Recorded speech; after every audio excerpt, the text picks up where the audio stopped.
Hi అండి, good morning. ఇవాళ నుంచి నేను 4 డేస్ అవుతుంది వెయిట్ లాస్ జర్నీ అయితే స్టార్ట్ చేసి. ఫస్ట్ 2 డేస్ అయితే ఓన్లీ డైట్ అంటే ఫుడ్ కంట్రోల్లో పెట్టుకున్నాను అంతే, వితౌట్ ఎనీ ఎక్సర్సైజెస్. నా వెయిట్ అయితే 70 కేజెస్ అయితే ఉన్నాను నేను. నా టార్గెట్ వచ్చేసి జస్ట్ 65. 30 డేస్ 5 కేజీస్ తగ్గాలని కాదు, జస్ట్ 1 or 2 కేజీస్ 30 డేస్లో తగ్గిన.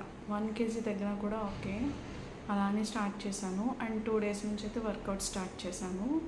సో మన వీడియోస్ రెగ్యులర్గా పెడతాను. ప్లీజ్ మన ఛానల్ ఫస్ట్ టైం చూస్తుంటే ప్లీజ్ సబ్స్క్రైబ్ చేసుకొని మీ ఫీలింగ్స్ అనేవి కామెంట్ చేయండి. సో నేనైతే ఫస్ట్ డే 1 వీడియో పోస్ట్ చేశాను, ఈరోజు డే 2 పోస్ట్ చేస్తాను. సో మన ఛానల్ ఫస్ట్ టైం చూస్తుంటే ప్లీజ్ సబ్స్క్రైబ్ చేసుకొని వీడియోస్ అనేవి వాచ్ చేయండి. Thank you.